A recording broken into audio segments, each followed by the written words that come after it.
কমপক্ষে 15 থেকে 30 মিনিট ব্যায়াম করা উচিত। এমন সব ব্যায়ামগুলো করবেন যাতে করে দেহের মধ্যে বাতাসের বা অক্সিজেন গ্যাসের চাহিদা বৃদ্ধি হয়। এরকম ব্যায়ামগুলো কি হতে পারে? দৌড়ানো, সাঁতার কাটা, সাইকেল চালানো, এগুলোর মাধ্যমে এবং ফুটবল খেলা, এই সমস্ত খেলাধুলাগুলোর মাধ্যমে কি হয়, দেখা যায় আমাদের শরীরে প্রচুর পরিমাণে বাতাসের এবং অক্সিজেনের সরবরাহ হয়, যেটা আমাদের ফুসফুসকে ভালো রাখতে সহায়তা করে। আপনার ব্যায়ামের গতি যদি কম হয় তবে আপনার বেশিক্ষণ ধরে ব্যায়াম করা উচিত। যদি আপনি একটু অল্প সময় রান করতে পারেন তাহলে দেখা যায় আপনি একটু বেশি সময় ধরে ব্যায়াম করবেন। এবার আসুন জেনে নেই যে কিভাবে আরম্ভ করব। যদি আমরা ব্যায়াম করি, ব্যায়ামটা কিভাবে আমরা আরম্ভ করব। ব্যায়ামটাকে আরম্ভ করতে হলে শরীরটাকে গরম না করে ব্যায়াম আরম্ভ করবেন না। শরীরকে আগে প্রস্তুত করবেন। ব্যায়াম করার পূর্বে, যে কোনো কাজ করার পূর্বে যেমন আমাদের আগে প্রস্তুতি নিতে হয়, ঠিক তদ্রুপ ব্যায়াম করার পূর্বেও আমাদেরকে প্রস্তুতি নিতে হবে। আগে আমরা শরীরটাকে গরম করে নিব, ব্যায়াম করার জন্য শরীরকে উপযুক্ত করে নিব। এতে করে আমার যে মাংসপেশিগুলো আছে সেগুলো ব্যায়াম করার সময় কোনো ক্ষতিগ্রস্ত হবে না। দৌড়ানোর পর হঠাৎ করে দৌড় থামাবেন না।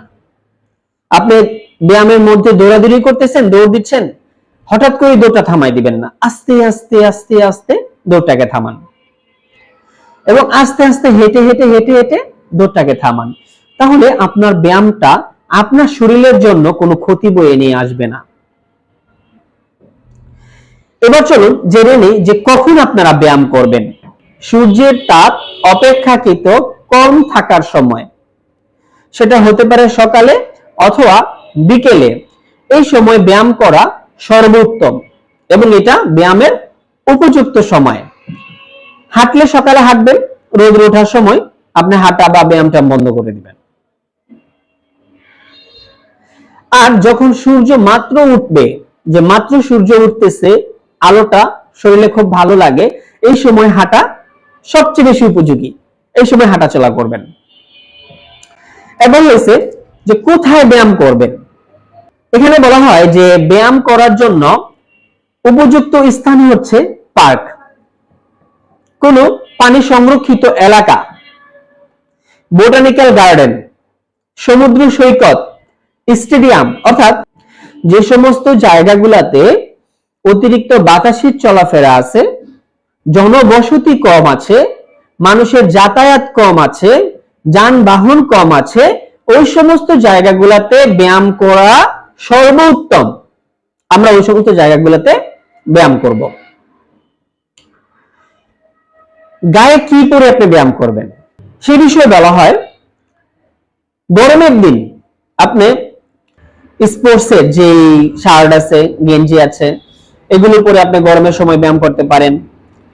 এবং শীতের সময় আপনি এই গরম জাতীয় যে কাপড়গুলো আছে, এই গরম জাতীয় কাপড় গায়ে দিয়েও আপনি ব্যায়াম করতে পারবেন।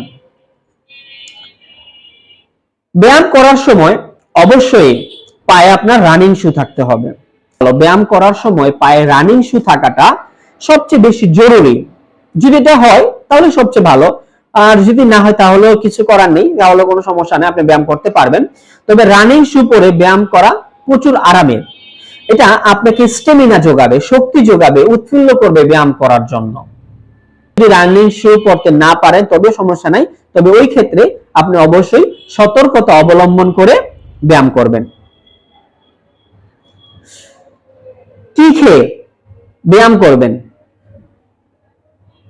আপনি যখন ব্যায়াম করবেন ওই সমস্ত আপনার খাবারগুলি হতে পারে, সে বিষয়ে যদি বলতে চাই তাহলে যে আপনি খালি পেটে ব্যায়াম করবেন না। কখনোই খালি পেটে আমরা ব্যায়াম করব না। কোন প্রকার ব্যায়ামই আমরা খালি পেটে করব না। খালি পেটে যদি আপনি ব্যায়াম করেন তাহলে আপনার শরীরে থাকা ফ্রি ফ্যাটি অ্যাসিড সরাসরি হৃদযন্ত্রের, হৃৎপিণ্ডের মাংসগুলিতে প্রভাব বিস্তার করবে। যদি এই ফ্যাটি অ্যাসিড গুলা সরাসরি হৃদযন্ত্রের বা আপনার হার্টের মাংসপেশিগুলাতে বিবৃত করবে, যেটি মাংসপেশিগুলোতে বিবৃত করে সাথে সাথে আপনার বুকে ব্যথা শুরু হয়ে যাবে এবং এই বুকের ব্যথা আপনাকে একটা কঠিন পর্যায় পর্যন্ত নিয়ে যেতে পারে। যদি আমি জানি যে এই খালি পেটে ব্যায়াম করলে ফ্রি ফ্যাটি অ্যাসিডটা আমার মেরুদণ্ডের মাংসপেশিগুলোকে ক্ষতিগ্রস্ত করতে পারে, তাহলে আমি কেন খালি পেটে ব্যায়াম করব? তাহলে আপনারা কখনোই একদম খালি পেটে ব্যায়াম করবেন না। তাই ব্যায়াম করার আগে কি করবেন? ব্যায়াম করার আগে সবচেয়ে উত্তম হলো 2-4 টুকরা ফল বা একটা বিস্কুট খেয়ে নিন। সবচেয়ে ভালো হয় ব্যায়াম করার আগে ও সময়, বা ব্যায়াম করার পরে আপনি একটু পানি খেয়ে নেন।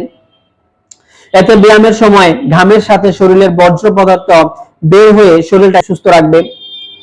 চা, কফি, অনেকে ধূমপান করেন, মদ্যপান করেন অথবা কোনো প্রকার উত্তেজক আহার্য ব্যায়াম করার পূর্বে অথবা পরে বা সময় গ্রহণ করবেন না। নেশাজাত কোনো দ্রব্য ব্যায়াম করার পূর্বে, সময়, পরে কখনোই গ্রহণ করবেন না। এটা স্বাস্থ্যের জন্য অনেক বেশি ক্ষতির কারণ হতে পারে। ব্যায়াম করার সময় ব্যায়ামের গতিটাকে আমার নিয়ন্ত্রণে রাখতে হবে। আমি যে ব্যায়াম করতেছি এই ব্যায়ামে আমার যে বর্তমান গতি আছে এই গতিকে আমার নিয়ন্ত্রণ করতে হবে। কিভাবে আমরা এই গতি নিয়ন্ত্রণ করব? আপনার বয়স ও শরীরের অবস্থা অনুযায়ী যতটুকু ব্যায়াম করা আপনার জন্য নিরাপদ ঠিক ততটুকু ব্যায়াম করবেন। কোনো অবস্থাতেই এর অতিরিক্ত ব্যায়াম করবেন না। ব্যায়ামের গতিটাকে নিয়ন্ত্রণে রাখবেন। আপনার বডি, আপনার শরীরকে ব্যায়ামের সাথে সচল রেখে আপনার ব্যায়াম করতে হবে। শুধু ব্যায়াম করলেই হবে না। এবার আসুন জেনে যে কিভাবে আপনি ব্যায়ামটা শেষ করবেন। যে আপনি ব্যায়ামটা তো আরম্ভ করছেন, ব্যায়াম করছেন, এখন ব্যায়াম কিভাবে শেষ করবেন? ব্যায়াম শেষ করার পর 5 থেকে 7 মিনিট, সর্বোচ্চ 10 মিনিট স্বাভাবিক গতিতে হাঁটবেন। একদম স্বাভাবিক গতিতে, কোনো জোরেও না, একদম আস্তেও না। ব্যায়াম শেষ করে আপনি স্বাভাবিক গতিতে একটু হাঁটা চলা করবেন। এতে দেহের রক্ত সঞ্চালনের ভারসাম্যতা বজায় থাকবে। যদি আপনি ব্যায়াম করে হঠাৎ থেমে যান, অনেকক্ষণ আপনি ব্যায়াম করলেন, ধরেন আধা ঘন্টা 1 ঘন্টা ব্যায়াম করছেন, ব্যায়াম করে যদি আপনি থেমে যান বা দাঁড়ায় যান বা বসে পড়েন, তাহলে কি হবে? হঠাৎ করে থেমে গেলে আপনার ব্লাড প্রেশার ফল করবে। আর ব্লাড প্রেশার যদি ফল করে আপনি সাথে সাথে অজ্ঞান হয়ে যেতে পারেন। এই জন্য আমরা ব্যায়াম করার পর বা ব্যায়াম শেষ করার পর কখনোই একবারে থেমে যাব না। আমরা আস্তে আস্তে আস্তে আস্তে আস্তে আস্তে 10 মিনিট, নিচে 5-7 মিনিট আমরা হাঁটবো। এতে করে আমার ব্লাড প্রেশারটা ফল করবে না, আমি অজ্ঞান হব না, আমি স্বাভাবিক অবস্থায় দাঁড়িয়ে থাকতে পারবো। এবার ব্যায়ামের সময় আপনার হৃদয় স্পন্দনের হার কিরকম হবে? একজন স্বাস্থ্য সচেতন ব্যক্তি হিসাবে ব্যায়ামের সময় আপনার হৃদয় স্পন্দনটা কেমন হয় এটা আপনার জানতে হবে। এটা দেখাটা খুব বেশি জরুরি। ব্যায়ামের সময় আপনার নিরাপদ হৃদয় স্পন্দনের হার হলো 220 থেকে আপনার বয়স বিয়োগ দিয়ে যে অংশ থাকবে তার 70%। 220 থেকে আপনার বয়স বাদ দিয়ে যে অঙ্কটা হবে তার 70% হবে আপনার হৃদয় স্পন্দন। ব্যায়াম করার সময় আপনার হৃদয় স্পন্দন, এটাকে আপনার হৃদয় স্পন্দনের লক্ষ্যমাত্রা হিসেবে ধরে নিতে হবে। যে আপনি এর বেশি হৃদয় স্পন্দন যাতে না হয়, এর একবারে কমও যাতে হৃদয় স্পন্দনটা না হয়, সে বিষয়টাতে আপনার সবচেয়ে বেশি নজর রাখতে হবে, গর্জ দিতে হবে। চলুন আমরা পরিমিত মাপে ব্যায়ামের সম্বন্ধে ভালো করে জেনে নেই, ভালো করে বুঝে নেই। এই জন্য যদি প্রয়োজন হয় যারা ফিজিশিয়ান আছে বা আপনারা তাদের সাথে আলোচনা করুন, যোগাযোগ করুন, তাদের কাছ থেকে আরো ভালো করে বুঝেন। দেন আপনারা আপনাদের স্বাস্থ্য নিয়ে আলোচনা করুন, স্বাস্থ্য নিয়ে বুঝুন। স্বাস্থ্য সংক্রান্ত যে কোনো প্রকার তথ্য পেতে আমার ইউটিউব চ্যানেলকে ফলো করুন, সাবস্ক্রাইব করুন এবং লাইক কমেন্ট করে শেয়ার করুন। ধন্যবাদ সবাইকে। আসসালামু আলাইকুম ওয়া রাহমাতুল্লাহি ওয়া বারাকাতুহু।